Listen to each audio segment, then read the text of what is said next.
ஒருத்தர் 10 ரூபா ஆளு உங்களுக்கு நல்லா தெரியும், கேட்க வேண்டியதே இல்லை. 10 ரூபாய்னா நீங்களே ஆரம்பிச்சுக்கிறீங்க. இன்னைக்கு தமிழகத்தில் 6000 மதுக்கடை இருக்குது. 6000 மதுக்கடையில் ஒரு நாளைக்கு 1.5 கோடி பாட்டில் விற்குது.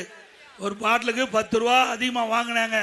அப்படி ஒரு நாளைக்கு 15 கோடி, மாசத்துக்கு 450 கோடி, வருஷத்துக்கு 5400 கோடி, 5 வருஷத்துல 24,000 கோடி ஒரு பாட்டிலுக்கு 10 ரூபா அதிகம் வாங்கிய கொள்ளையடிச்சிருக்கிறாங்க. இப்படிப்பட்ட அரசாங்கம் மீண்டும் தொடர வேண்டுமா? இவ்வளவு கொள்ளையடிச்சு 453 நாள் ஜெயில் இருந்தார் பார்க்கிறேன். எனக்கு கிடைச்ச தகவல். அவள் நாள் ஜெயில் விட்டு வெளியில் வந்த போது முதலமைச்சர் புகழ்றார். ஏதோ நாட்டுக்கு சுதந்திரம் வாங்கி தந்த மாதிரி. ஏன்னா கரெக்டா கப்பம் கட்டி இருக்கார். கரெக்டா கப்பம் கட்ட இவருக்கு கப்பம் கட்டி அவருக்கு ஜெயிலுக்கு போனதான் மிச்சம். அவர் நெஞ்ச பொழுதுதான் மிச்சம். அவர் இங்க நிக்க முடியாது, போய் கோயம்புத்தூர் நிக்கிறாரு.